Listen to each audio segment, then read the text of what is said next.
Hi friends, ನಾನು ಇವತ್ತು ಶ್ರೀ ಹೆಬ್ಬಾಳ ವೀರಭದ್ರೇಶ್ವರ ದೇವಾಲಯ ನಿಮಗೆಲ್ಲರಿಗೂ ತೋರಿಸ್ತಾ ಇದ್ದೀನಿ. ಬನ್ನಿ ನೋಡೋಣ. ಇದು ಮಸ್ಕಿ ಬಸ್ ಸ್ಟ್ಯಾಂಡಿಂದ ಹೋಗ್ತಾ ಇದ್ದೀನಿ.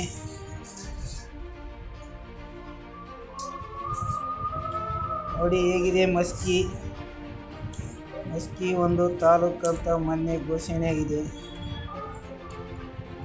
ಹೀಗೆ ಹೋಗ್ತಾ ನಮ್ಮ ಕಾಲ್ನಡೆ ಹಿಡಿತಾ ಇದ್ದೀನಿ. ವೀರಭದ್ರೇಶ್ವರ ಗುಡಿಗೆ ಕಾಯಿ ಹೂವು ಊದುಬತ್ತಿ ತೆಗೆದುಕೊಳ್ಳಲು ಹೋಗ್ತಾ ಇದ್ದೀನಿ. ತಗೊಂಡು ಸೀದಾ ಮಸ್ಕಿ ಕ್ರಾಸ್ಗೆ ಬಂದು ತಲುಪಿದೆ. ಆಮೇಲೆ ಮತ್ತೆ ಬಂದೆ ನೋಡಿ, ಹೆಬ್ಬಾಳ ವೀರಭದ್ರೇಶ್ವರ ದೇವಸ್ಥಾನದ ಹತ್ತಿರ ಹೋಗ್ತಾ ಇದ್ದೀನಿ.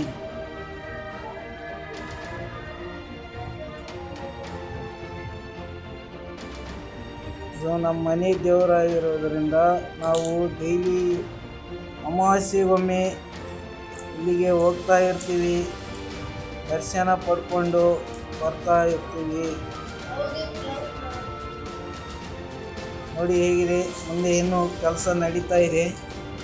ದೇವಸ್ಥಾನ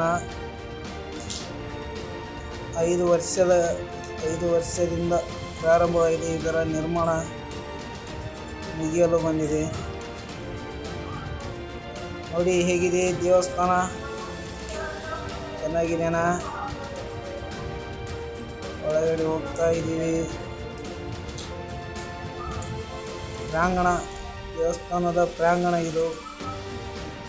ನಾನು ಮತ್ತು ನಮ್ಮ ಮಾವ ಪ್ರದಕ್ಷಿಣೆ ಆಗ್ತಾ ಇದ್ದೀವಿ ವೀರಭದ್ರೇಶ್ವರ ಗುಡಿಯ ಸುತ್ತ. ನೋಡಿ ಹೇಗಿದೆ ಮೇಲಿನ ಗೋಪುರ, ಬಹಳ ಚೆನ್ನಾಗಿದೆ ದೇವಸ್ಥಾನ ನೋಡಲು. ಎಲ್ಲರೂ ಒಮ್ಮೆ ಬಂದು ಈ ವೀರಭದ್ರೇಶ್ವರನ ದರ್ಶನ ಪಡೆದುಕೊಂಡು ಹೋಗಿ ಧನ್ಯರಾಗಿ.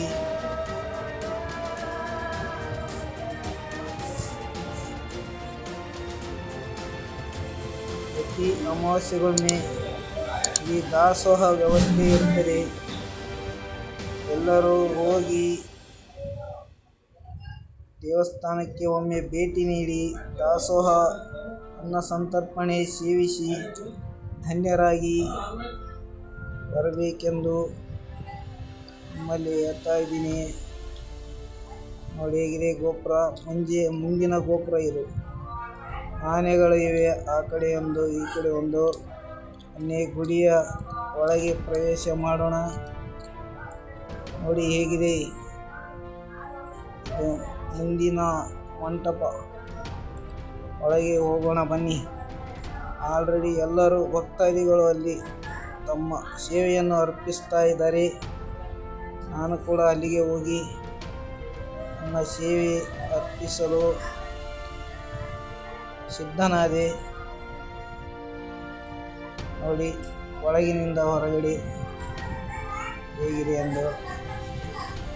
ನೋಡಿ ದೇವಸ್ಥಾನದ ಮೂರ್ತಿ, ತಾತನವರು ಬಹಳ ಚೆನ್ನಾಗಿ ಅಭಿಷೇಕ ಎಲ್ಲ ಮಾಡ್ತಾರೆ.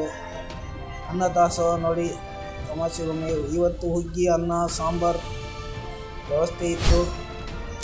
ನಾನು ನಮ್ಮ ಮಾವ ಇಬ್ಬರು ಸವಿದು ಮತ್ತೆ ಹೊರಗಡೆ ಬಂದೆವು. ಮುಂದಿನ ಕುಳಿತುಕೊಳ್ಳಲು ಜಾಗ ಮಾಡಿದ್ದಾರೆ. ಅಲ್ಲಿ ಕುಳಿತು ನೋಡಿ ಹೇಗಿದೆ ದೇವಸ್ಥಾನ ಅಂದರೆ ಇದೆ, ಬಹಳ ಚೆನ್ನಾಗಿದೆ.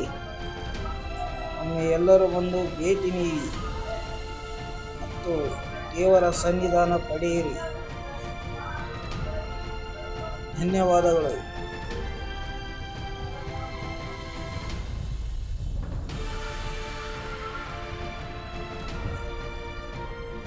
ಮುಂದಿನ ನೋಟ, ಮತ್ತೆ ಮರಳಿ